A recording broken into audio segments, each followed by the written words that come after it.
Hi, Sibylla. Elizabeth. I love to see people's faces. Feel free to turn on your video if you like to say hello while we're coming in. We usually take a few minutes just to see each other's smiling faces and say hello. Can I promote our First Friday preview tonight with the Clay Studio? You sure can. Craft Now Philadelphia has their First Friday preview on Thursday nights to bring everyone together virtually. So I just put the link in the chat. It's the Clay Studio, an interesting international fiber exhibition organized by Mi-Kyung Lee at UArts and another university in China. And then Yowie, which is a lifestyle store in South Philly, in Queen Village, I should say, and Bertram Productions with Stacey Lee Weber and their No Fair exhibition. Yeah, Thank it's gonna you. be exciting.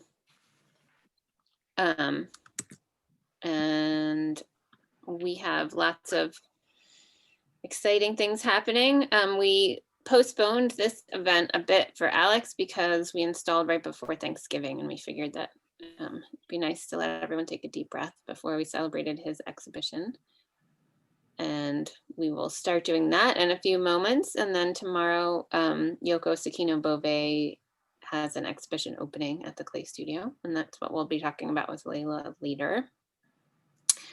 I should have, you'd think that by now I'd be ready with my own moment of joy when I ask other people for theirs, but I think I'll just share that I put my Christmas tree up on December 1st, earliest ever, because I needed some twinkling lights in my life. So that's my moment of joy. And my cat hasn't destroyed it yet. Anyone else want to share a moment of joy? Well, the sun is shining. It is. Another beautiful day. It is. And Sibylla's showing us her purple cabbage plant, or maybe it's a wreath. But you're on mute, Sibylla, so we can't hear you if you're telling us.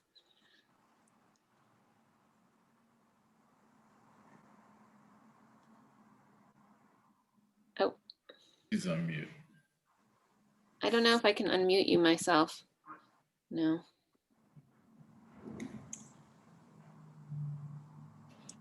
She's working on it. Oh, Diana wants to say something, but you're on mute too, ma'am. Well, I just wanted to share that I also put my Christmas tree up, the earliest ever. And Nice. I sent presents off to England, the earliest ever, and Christmas cards. And it's completely, I can't believe I did that, but we have to get on with moments of joy. We do. We do. Thanks, Diana. And I think Sibylla unmuted herself, so now she can tell us. I muted myself, but I lost my face. I know you turned, I think you turned the camera around, so now we see what's in front of you. It's a learning process. There you are. There you are. So was that a plant or a wreath? What was that? That was a plant. Wow. Wow. Beautiful. Oh, cabbage. Beautiful. That makes me happy every morning. Yeah. Excellent. That purple and green is so good. Beautiful. Anybody else want to share before we get started? Eric and I have 3 trees at home, so we're way ahead of you guys. Two of them are outside and one's decorated inside. So you win, Jim. Yeah, you would be. I'm trying to hold back from buying any more wreaths. I bought 2, which is one more than usual. Nice. I also have a hibiscus tree, which I think I shared in the summer was a joy because it kept giving me beautiful blooms. I brought it inside and I did put lights on that one too. So you still win, Jim, but I guess I have 2 trees. And I also have my menorah by the window already. So we're a full service holiday house. Yeah, enough holiday. Okay, well, I think, oh, hi, Michelle. Do you have a moment of joy to share? I just came back from depositing, you know, those little library boxes, the little house library things? Yeah. Well, in front of the athletic club where I live, they have one that's being used for food, little food pantry, it was called. Nice. And I went over and dropped off some things and it was so full that I could barely fit my things in there. So that was a good moment of joy. That is great. Thank you for sharing that. You're welcome. I know they also are doing refrigerators around town. I don't know if anyone's read about that, but they're filling Yes, those up I with have. food too. I think it's fantastic. That's very good. Yeah, so I think anyone can donate. I think they're probably taking money donations because they're kind of controlling what's in them, I guess, or not. I'm not sure. I have to look into it more. All right, well, maybe next week we can share where we've donated. That would be nice. I want to thank everyone for being with us today. Happy holidays. We are recording, just so you know. I'd also like to acknowledge that we are on the ancestral Lenni Lenape land here in Philadelphia, and where the Clay Studio specifically is located. We are grateful to you all for being here. We're also grateful for the wonderful support we got on Giving Tuesday. Many of you probably got about 4 emails from us in one day, which I know was a lot. So thanks for bearing with us. But I'm happy to report that we raised $4,000, which was over our $2,500 goal. So thank you all. And I want to thank Alex Ferrante for his beautiful exhibition and the calming, thoughtful, meditative space that he's created at the Clay Studio. So hopefully those of you who can't come to see it will get to see the photos. I'm excited to talk about it today. But if you do want to come in, you can visit safely. We are still open. Everyone has to wear a mask. We have lots of hand sanitizer. We have a 5-person limit in the gallery. So please do come in if you can. And I'd also like to thank the Zeldin Family Foundation for creating the fellowship for which Alex was the recipient last year. And this show is the culmination of his Zeldin Fellowship year. So thank you, Sibylla, and everyone there. Pleasure. I'm going to start out by introducing you to Alex. So Alex Ferrante was born in Dallas, Texas, and grew up in rural northeastern Oklahoma. He studied ceramics at Texas A&M University, Corpus Christi, and earned his MFA from the University of Colorado at Boulder in 2018, and has completed residencies in Pennsylvania and New York State, where he spent time at Millersville University and Chautauqua School of Art. He attended art and philosophy seminars at the American Academy in Rome and has exhibited across the United States in artist-run spaces, galleries, and museums such as San Angelo Museum of Art, Texas, South Texas Museum of Art, University of Colorado Boulder Museum of Art, Colorado, Millersville University here in Pennsylvania, Living Arts in Tulsa, Oklahoma, and Singapore Art Museum. I will also introduce myself, which I often forget to do.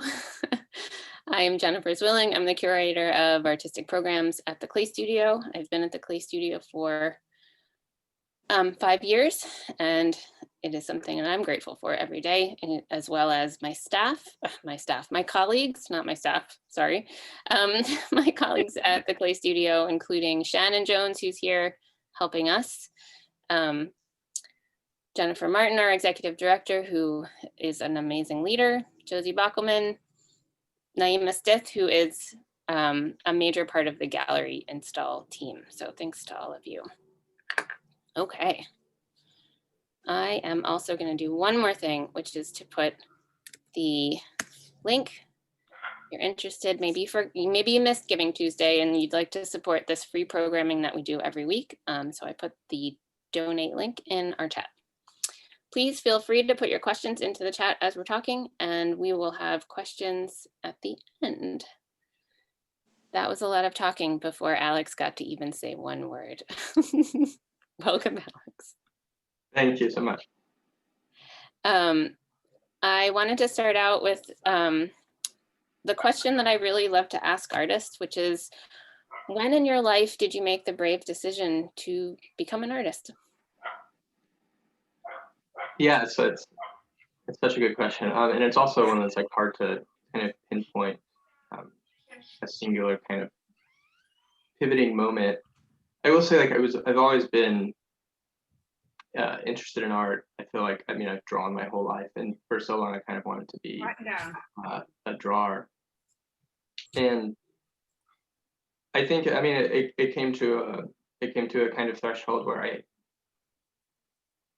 just felt like I felt most motivated by it, to be honest, by being an artist, and so I want to just kind of like pursue that motivation and see it through.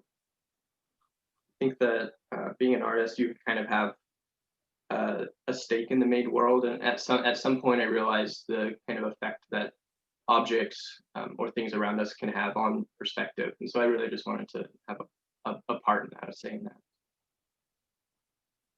That's a lovely way to do that. Oh, I'm just gonna ask everyone else to mute, or maybe I'll do it for you. There you go. Great. Yeah, I love that you used the word threshold, which is one of the words that I think you and I talked about when we were sitting in your exhibition. Yeah. So that I think that's something you think about, spaces moving from one space to another. And Yeah, definitely. I also really appreciate that in that commentary that you have a stake in the made world. It means that you feel responsible to your other humans. Definitely, yeah. And I like to, I mean, something I was thinking about this exhibition, and I think about a lot is, I mean, perspective, but more specifically, maybe like viewership, the way that we sort of look at the world. And so, like playing with that notion of like making people aware of how and what they're looking at is important to me. Yeah, and also just that acknowledgement that what we're visually surrounded by impacts us. So if you're putting kind of your idea of beauty and positivity and thoughtfulness into that physical world, you're actually projecting that to allow other people to feel it as well. Yeah, I definitely believe in that, the kind of like the intimate interlinking of those two things. Yeah, that's beautiful.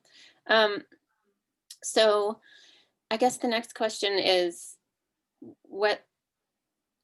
it goes back a little bit before, and just for, I think, interest's sake, do you remember the first time that you interacted with clay specifically?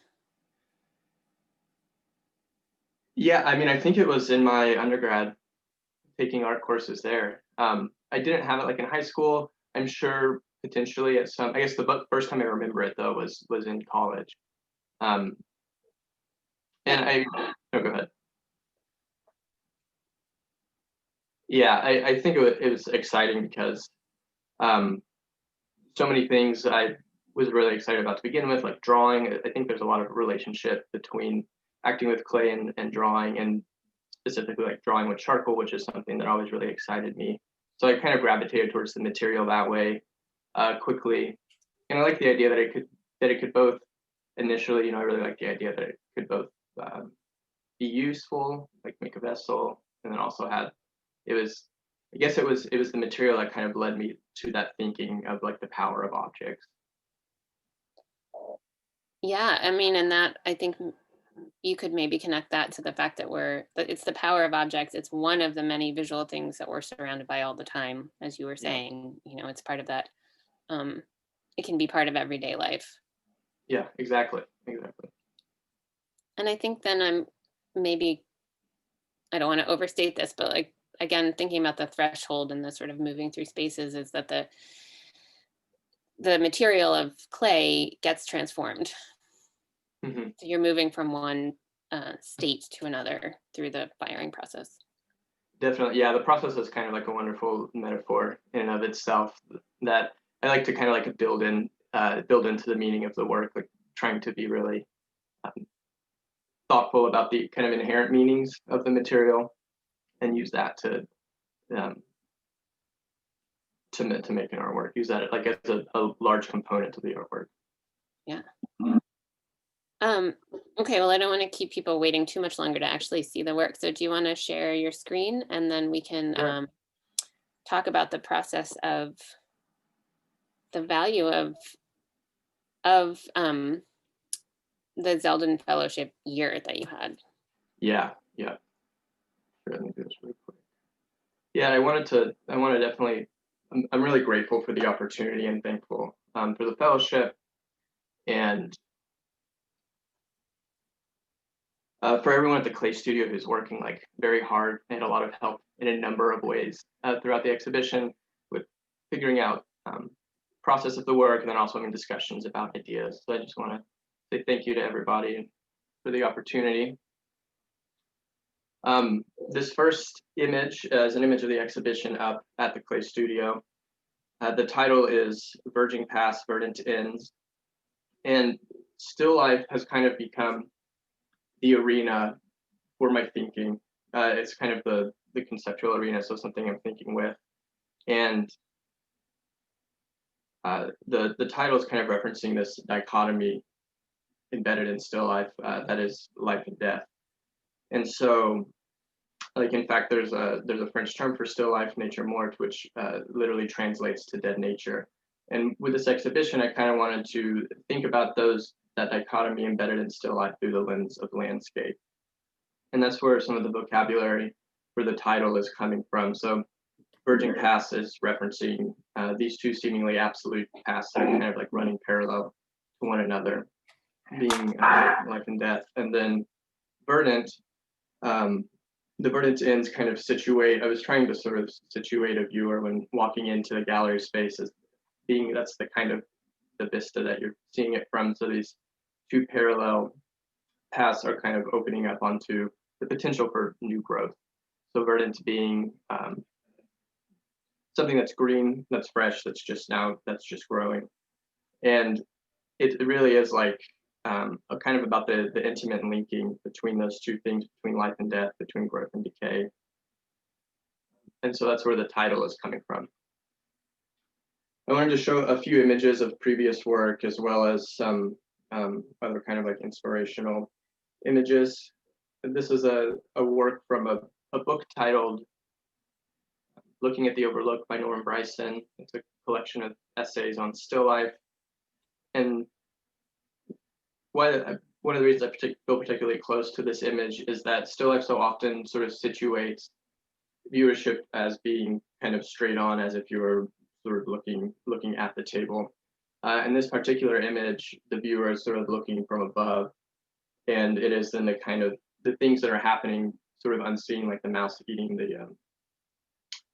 the fruit that's going on without looking. And so situating viewership from above is kind of a compositional tactic that I find myself using a lot. You'll see that throughout this exhibition, some previous ones. So this is an image from some previous work. The exhibition is titled The Quiester Circumstance.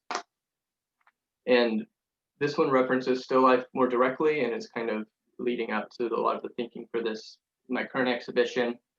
This is an image of its installation. It's a kind of taken apart still life. And so you have this central piece here, which this central piece, as well as the shelves, are wrapped in linen. So it's the same linen that you would use to like prepare a canvas surface, as well as it kind of doubled as a tablecloth.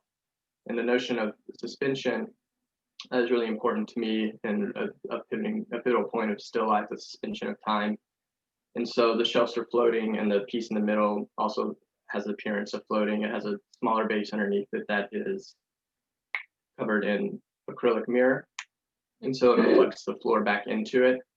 And it kind of makes the shadow around it, the frame. And thinking about framing is something I've been thinking about a lot. It comes into this new exhibition. And so on this big tabletop, there's many sort of what I'm calling circumstances. And so there's a lot of like interrelations and many kind of compositions within this larger one. And in that way, the piece, while seemingly still like implies movement, there's lots of ways to make meaning, lots of kinds of interpretations. This is one particular instance of that has kind of stuck with me since making this work. And so it can be read from left to right or right to left.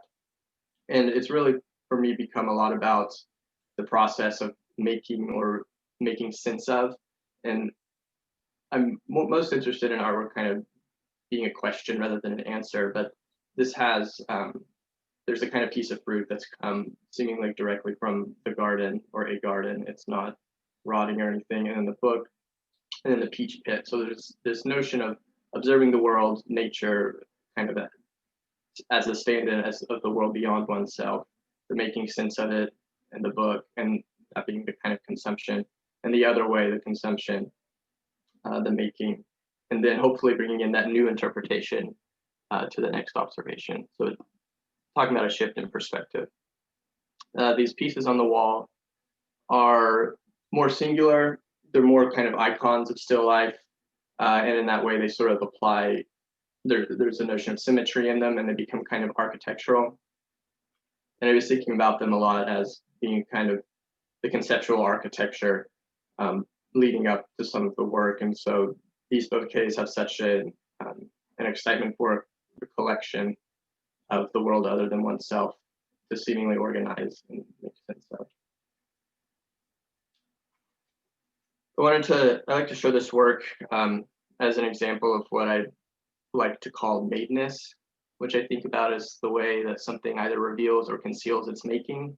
And so in this piece, there's kind of these tiers of madeness where you have a bowl, which is ceramic and in some ways kind of real in that sense, and the peaches, which are made to appear real.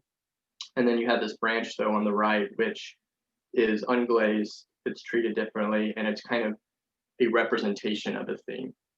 So there's like this collision between and a question of like what is real, and putting these two different kinds of madeness together is another way that and something else I brought into the show, but another way that I like to think about the process of building meaning rather than the work just kind of being a representation.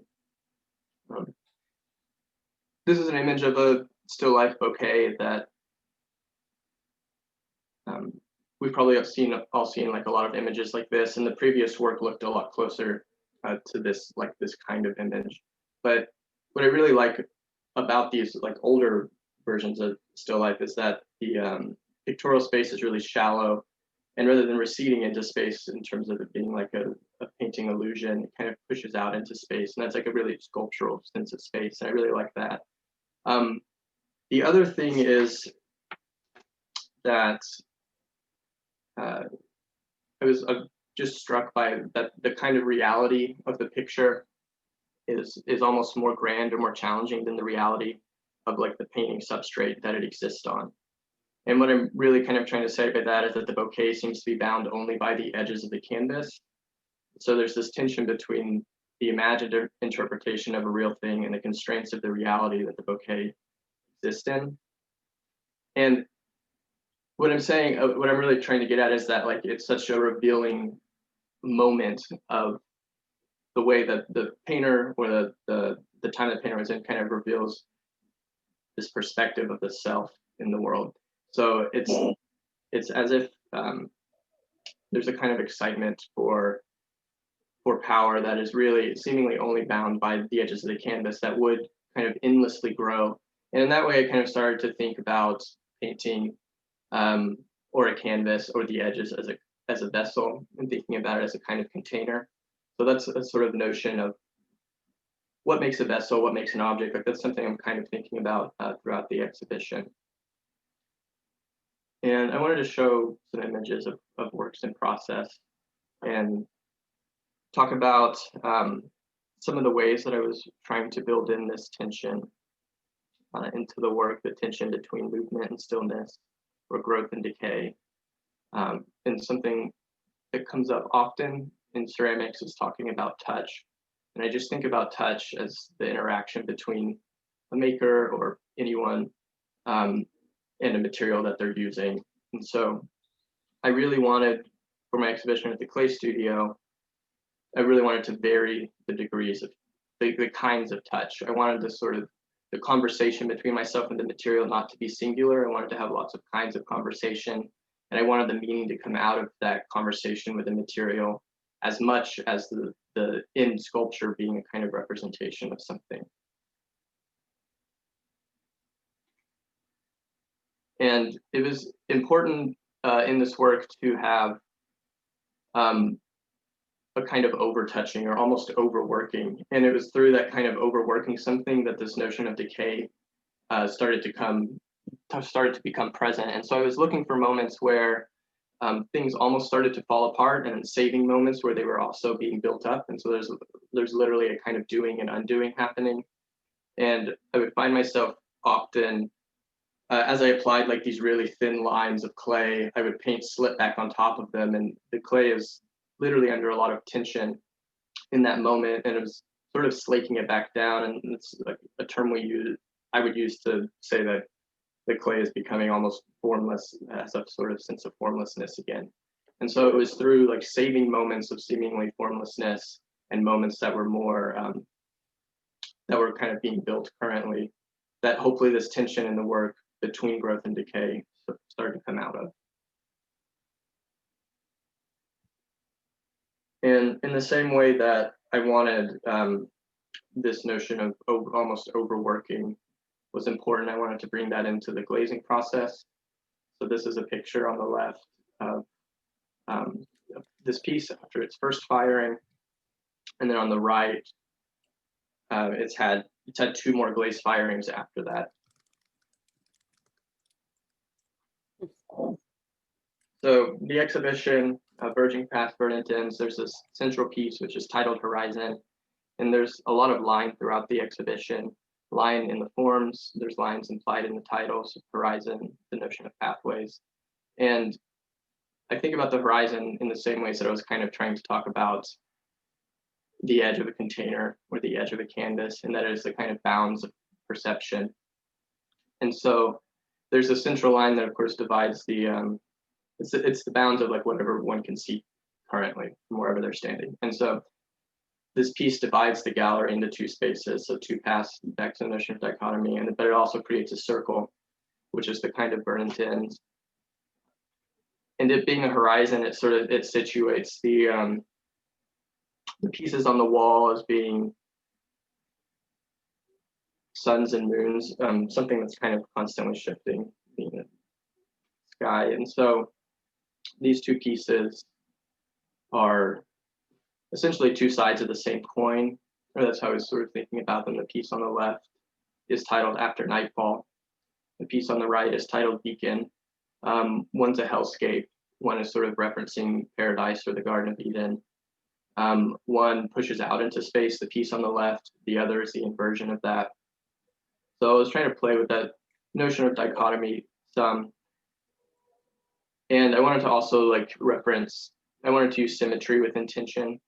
So the piece on the right, which is sort of more symmetrical, has this relationship to beauty. This is a close-up of the piece on the left titled After Nightfall. You can see that there are these holes put in it, which I was doing to play around with the notion of vessel. And built up on top of it are these white portions, which are made out of Egyptian paste. The material that it's like a glaze that you can build with. And I liked the idea that it was surrounded by glaze, kind of thinking about it as a skin or something very painterly, but that the Egyptian paste had an actual body to it, that color and material really intertwined, and they were kind of the same thing. So it's these moments of decay, and then there's these moments of growth on top of it. And you can see it from the side here, in that it does push out into space, yet has these voids in it that kind of lead you into the work.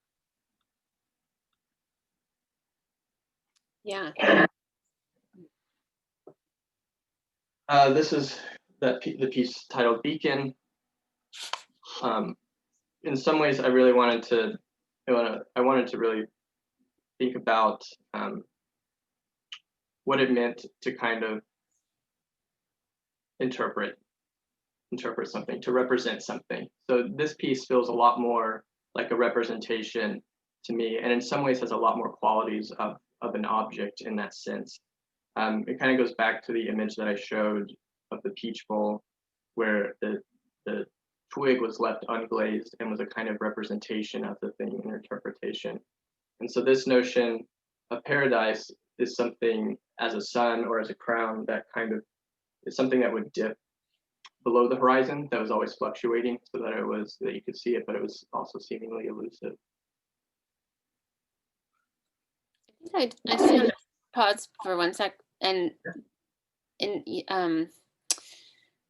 draw attention to all that you've just been saying. And yeah, what we talked about in the gallery was this idea that you were taking, I love that you showed the still life painting and also the mosaic floor,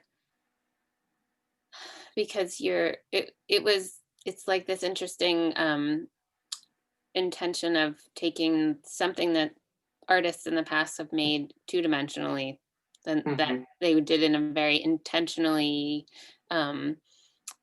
three-dimensional optical illusion kind of way. And that's your inspiration for then kind of taking it back into the third dimension. So it's like a real third dimension that's been put into two dimensions. And it's really those two-dimensional representations that you're referencing here. To me, it's not you're not going back to that original actual object. You're sort of just Yeah. playing with how to figure out how to make that, as you're saying, like the way the artist has interpreted it back into three dimensions again. But you come out with something completely different. Yeah. I'm definitely like bringing it into kind of the language of ceramics, but I am really excited about the kind of reinterpretation of something. And I mean, I think that something that's important to the show is that notion of time being cyclical. And that's where a lot of the circles are coming from. And looking back as a way of like looking forward. That's a sort of strategy that I'm using throughout the show. And I am really excited about those tiers of representation. So. And it does imply the cycle, because if you're taking, you know, a three-dimensional thing that was turned into two dimensions and turning it back into three, you're out, that just that act is implying that it can be done again, that the cycle can start over again. Yeah. And I have to say that it took until you just said the way the gallery is installed that there are two paths for me to, sometimes you're too I was too close to it, I guess, to just make that very obvious connection. So thanks for saying it out loud. I know. It's kind of nice. Like I like thinking that you can, in the exhibition, sort of move to these two sides, move sort of beyond the horizon, which would be like, you know, physically impossible. But in this kind of like imagined interpretation of the landscape, or imagined interpretation of a landscape painting, both this exhibition and the previous one, they're both kind of occupations of pictorial space in that sense, that we get to kind of like get inside and move around. That's exciting. Oh, yeah, like being inside the painting. And the I think when you get back, I didn't mean to interrupt you for this moment, but when we get back to a picture of the install, I think we can talk about that a little further. Yeah. Sure, I can. I will head back there after I get through these. And this was just a picture of the same work, but I wanted to show it as a way of getting a sense of scale. This work, as well as the other one, titled After Nightfall, are both installed pretty high up on the wall, as a notion of kind of moving around and being inside of this landscape. This is a work titled Entanglement, and they are really similar to like my thinking around that bouquet piece. And so in the way that these have a relationship to vessel, the sort of canvas, that the bouquet piece is kind of reaching the boundaries. And what I like about these kinds of form and thinking about volume and containership is that they're almost not a form. They're almost completely flat, but they have this small sense of volume, and that the edges kind of push up. And it's exciting to me that in that sense, the entire gallery kind of becomes a sort of vessel, that they also like contain the space that a viewer would be occupying. And this is a close-up of the piece. They also reference wreaths, and crowns as a kind of, with a relationship to power, and also the notion of things being cyclical.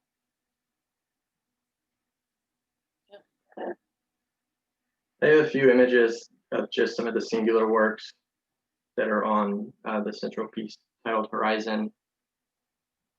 Something that I really wanted out of these works, in contrary to some of these previous pieces, would be that these clearly have an underlying structure. They clearly have an armature that's been covered, and that they become a kind of skin. And with these works, I really wanted to play around with mass and volume,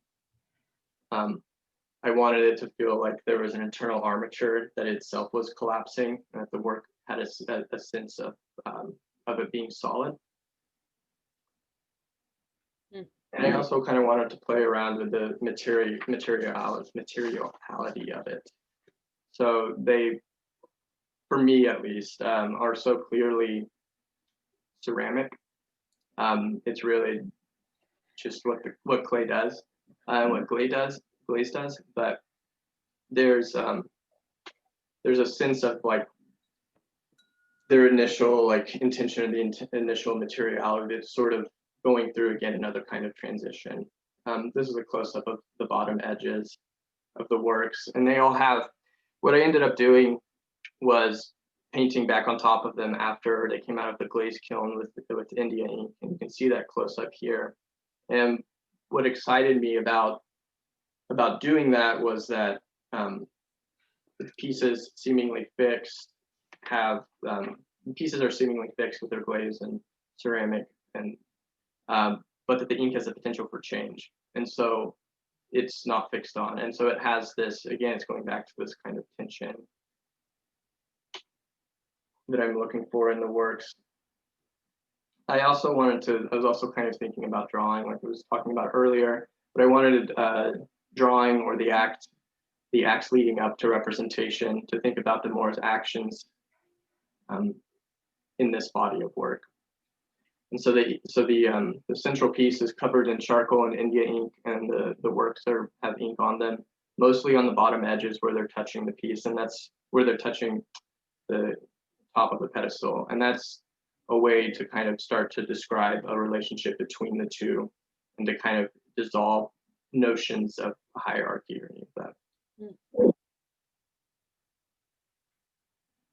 And then this is the last image I have in the slideshow, and we can run back and look at some more. But this is a close-up of where you can see the ink, and there's small moments that started to happen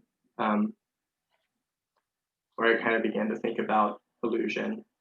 And so there's this really dark line here, and then these holes here. So these being actual voids, and this being a kind of illusion of void, of a void.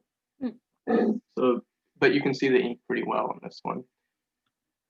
It is also another way to continue the notion of overtouching, to give them a sense of history, that there wasn't a sort of fresh or just madeness to them, and that was important to the notion of collapse. I can go back to the images of the install. Yeah, I just wanted to have everyone be able to see the whole pedestal and the surface treatment of the pedestal, because I think that really was, I know it was intentional because it took you a while to do it. Yeah, it definitely was intentional. You can kind of see it here on some of these.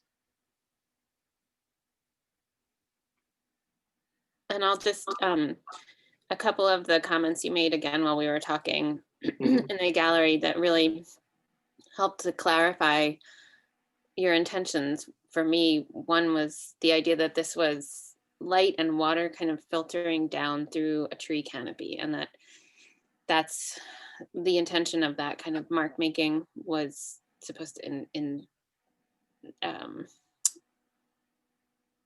incite in the viewer, that's the wrong word, but imply, that's the word I'm looking for.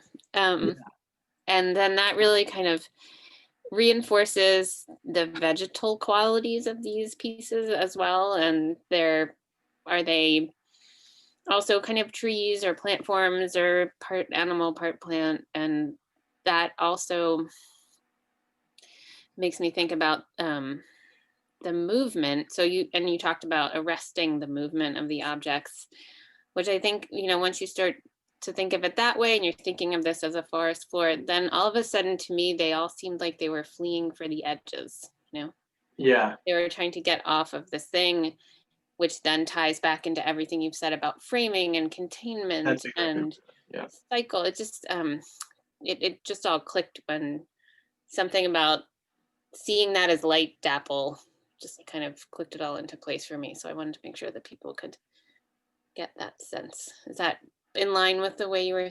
I'm not going off in the wrong direction there. No, not at all. That was definitely the intention. And then this is a and I didn't say this, but one of the central questions to my work is can you still life? And so I wanted these to have, what was really important was to play with the mass, the volume, and to also have them feel like they've been arrested in motion. And that the viewer had kind of like walked in on this moment, and it just was similar to like a picture being taken. And so the charcoal, the surface treatment of the sort of central pedestal, for me, did a number of things. One being that as I was making it, I started to think about light kind of being dappled through a tree canopy, and kind of again trying to arrest that in the same way that the pieces are sort of trying to arrest movement. And then it also kind of defined the surface as a kind of drawing surface, or as a work surface. Yeah. Yeah. And then, I mean, everything we see now is through the filter of the pandemic. Speaking of something filtering through the tree canopy, but can you still life? Can you stop life? Well, I think this year is the closest we're going to get to answering that question in a different way than we expected. Yeah, I think so. And yeah, so also just, I meant to say this earlier, but just say like the fellowship was really it was extremely helpful during this year, as there was huge change and so many things that were unexpected, that having that consistent support from that fellowship was really important. Yeah, I mean, and that's true anytime, but that's probably even more so in these strange moments. But the idea of giving artists an opportunity to have a little space to breathe and to spend more time in the studio is really such a gift. Yeah, it really is. And I'm thinking about that transition from grad school to coming to the clay studio, and the probably very intense oversight and interactions with teachers and other students, and getting ready for your grad show and those kinds of things, and then sort of transitioning into a year that is more open, hopefully still really robust with being surrounded by artists, but such a different pace. Do you think that I mean, I guess pre-pandemic, yeah, how did that affect the work, or do you perceive that it did? No, that's a really good question, and something I personally was thinking about a lot. I mean, I don't know that I have a great answer, but it's definitely something I'm thinking about, because it was and is, quite different, obviously, than being in school. And so there were a lot of new challenges in that sense. I mean, also being in a city, Philadelphia being a much larger city than any place I've ever lived, there's lots of practical challenges there. I'm excited in this. It's quite exciting in the sense to be able to keep making around other like really dedicated artists, and that definitely having that as a sort of fuel, and then also like having freedom that is always there, but to like sort of freely make in the studio, it feels different, at least outside of academia. And so I definitely am actively pushing myself to expand the sort of formal language of the work, and that feels very exciting to be able to do. Yeah, I feel like your dedication to the academic language and to really exploring these very deep concepts, it takes energy just to think about them, let alone to physically make the art about them. I think the word rigorous comes to my mind for kind of your dedication to that. So that actually really nicely transitions into a question, and then I'll go backwards to some earlier questions. And if anyone has more questions that have come up, please put them in the chat. But Diana just asked, these works are all strongly related to nature. Did you grow up close to the natural world? And then you mentioned Philadelphia, and we had talked about landscape. And so do you want to respond a bit to? Yeah, I did. Yeah, so always grew up quite rurally. Like, in fact, right now out of this window, there are lots of trees. But the more I'm in Philadelphia, as tends to happen, or the more that like you're kind of away from those things, although there's lots of great green spaces in Philadelphia that I love to go to, realize kind of like how important place is to one's identity. And so I have been, and especially with the pandemic and going on hiatus and coming back home and kind of thinking about those things, I was thinking about landscape a lot in that sense. And so I did always grow up quite rurally, and always although like I grew up in Oklahoma, and everyone thinks about it as being super flat, I'm actually in this northeastern portion that is in what's called the Osage Hills, and it's quite hilly and really densely wooded. So it's all short trees, but that visual language, or sorry, that became part of the visual language for this exhibition. The kind of literal entanglement of not only myself with that place, but like inside of the work. And yeah, we should note that Alex is joining us from Oklahoma right now. So thank you for being with us from far away. I think it also is interesting to just think about that idea of thinking about home or thinking about previous locations. When you've left them, you see them in a totally different way, and you remember them maybe with rose-colored glasses, or some people, I guess, can think of maybe they're thinking of past places as negative, but there's, again, it's a threshold. You've left the thing, and therefore it gives that thing a completely different meaning from when you're still there. Mm-hmm. We've actually been talking about that a lot in the planning for the Making Place Matter show that's in going to be in the new building in the fall, and all the artists, the 3 artists who we're working with, all kind of have left the place that they're thinking about, and it wasn't something that I considered in the early planning, and it really just like keeps coming up over and over again. And then in my own life, I've thought about having moved away from some place and just interpreting it in a totally different way. Yeah, maybe other people on the call find that too. I'm gonna go back and look. Let's see.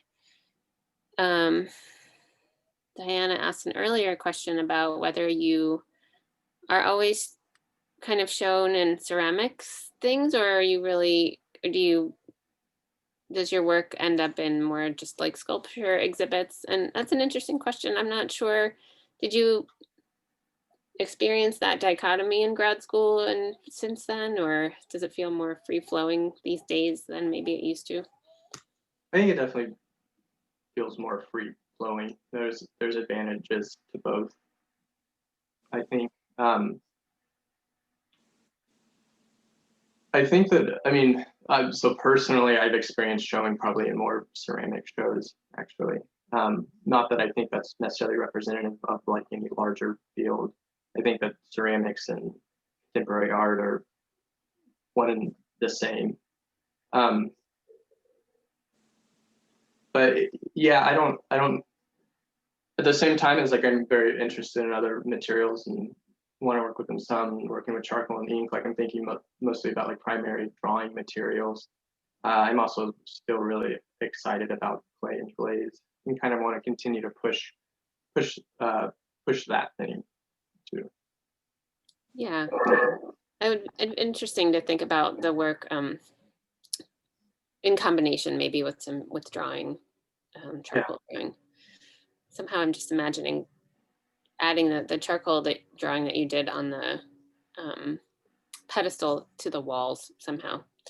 Maybe not in the gallery right at this moment, because then I would have to clean it off, but. I know, but I definitely thought about that. Yeah, I think that could be an exciting idea. Yeah, that's cool. And I think I'll just one more time kind of push the topic of the work that was in the grad show and this work. It's almost like this year of being out of this intense school setting. All of those tight objects that are very representational have almost like relaxed into this abstracted interpretation, so that you've really kind of left behind that representation. Do you feel like you ever want to go back? Do you think you would combine those two things, or is this really like you feel like you've moved from one place to another place? Yeah, they do seem, I think they seem really different initially. In the process of making, like, it doesn't really feel so much that way. In terms of the future, like, I'm sure I'll land somewhere in the middle, to be honest, moving back and forth between the two. But I think that I want to, like, trust the work. I want to trust my decisions and kind of just keep following that and see where that takes me. But yeah, I don't feel like I've left them behind. I'm sorry, I feel like there was another portion of your question that I. It wasn't a very well defined question. It was just sort of that idea that I feel like there's a sense of letting go a bit. A bit, yeah. I think that in some ways, to me, this feels really like taking an old way of working and a new way of working and putting them together. So it still feels like really a huge part, like that older work still feels like a huge part of it, specifically like those bouquet pieces, which were some of the last works that I made.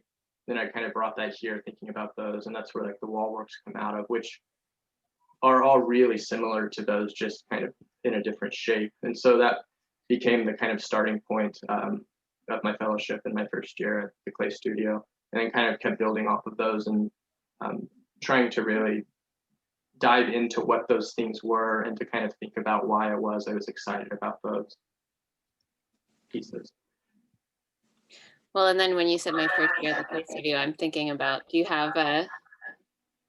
are you thinking about the next thing? Are you thinking about next year? Or are you sort of just letting yourself take a break at the moment, which you deserve?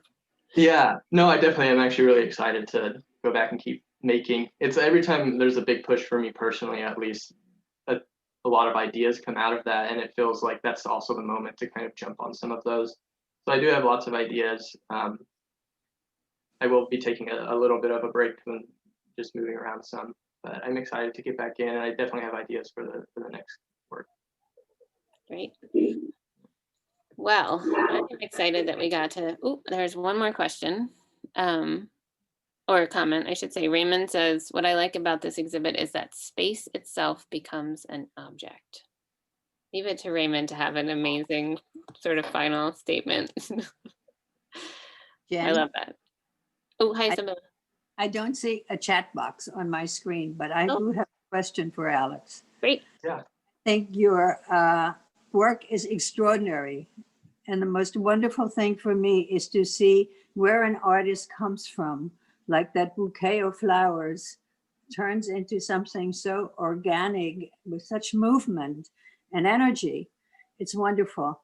But I have a technical question. For instance, your piece, like Beacon, with 1,000 little tiny particles. Yeah. When you start, do you make the particles all separate, or do you start applying one after the other? And how does that come to be? Yeah. So they're all made separately, and I do apply each one. They're kind of made in groups. So I'll spend a day or two making 100 little versions of whatever it is I make, and then apply them the next day. And I actually think it was like I made those bouquet pieces. I made some other versions in between, and then it kind of ended up on this wall piece. And I was thinking about how I started making them. Like, I was making them in groups, and I kind of knew that I could make a certain amount of them in a certain amount of time. And like, I really kind of had the process down in that way. And it made me start really thinking about how that process of making, which is something I'm always thinking about, shifted the meaning of it. And it kind of led me on this kick of thinking about them as objects, as object making, and like how the process of making objects shifts their meaning. Yeah, it's just when you look at the total piece, how was it constructed? What were your thoughts? Where were you starting from or ending up? Yeah, with this particular one, actually, so I kind of started in the middle, and you look, it's pretty subtle, but they all spiral out from there. Mm-hmm. And I was kind of thinking about time, and so I was thinking about the notion of a clock, or even like a ceramic wheel spinning, if you were to make a vessel, as that being a kind of marker of time. Well, thank you. Yeah, thank you. Well, that was a great question. And a great answer, that the clock idea and the spinning really animates that in a different way. Yeah, Well, if lots any, of fantastic energy in there. and I love also that it represents the sun. Yeah, We all need. a little sunshine. Well, if anyone else wants to take themselves off mute and ask the question in person, that would be great. Do you want to stop your share there, Alex? Oh, yeah, sorry. Yeah, no, that's okay. Okay. Well, do you have any last thoughts before we sign off, Alex? No, just thank everyone for coming out and for the opportunity and listening to me talk. And thank you, Jennifer, for facilitating all of it. It's an honor to work with a talented artist, and I've really enjoyed our conversations and being in the gallery with you. Thank you. Yeah. Okay, everybody. Thank you so much. If you want to take yourself off mute and say bye, we'll see you next week with Yoko Sakino Bove. And if you feel like joining us tonight at 5:30 with Craft Now, we're starting out with a hot chocolate cocktail. So go on their website so you can get the recipe. It sounds good. Sounds good. Hi, Ellen. How are you? I'm good. How are you doing? Good. How was your holiday? It was pleasant. And I'm happy to be back with all the smiling faces. It was nice to have a little break last week, but it's exciting. I love being part of this community, seeing everyone. I do too. Excellent. I think your lunch and learns are fabulous. Oh, thanks, Ellen. That really makes me happy. You just look forward to it every week. It's so nice. I'm just lucky to get to talk to all these amazing people. Yes. Learning a lot. Super. Okay. Alex, Oop. where are you going from here? Where is your next move to? Are you staying in Philadelphia? Yep, I'm staying in Philadelphia. Great. Yes. Glad you you made a Philadelphian out of you. Yes. Well, good luck. I'm saying goodbye. Thank Bye. you. Bye-bye. Thanks again, Sibylla. Thank you. Okay, thanks everybody. Have a great day. We'll see you next week. Bye.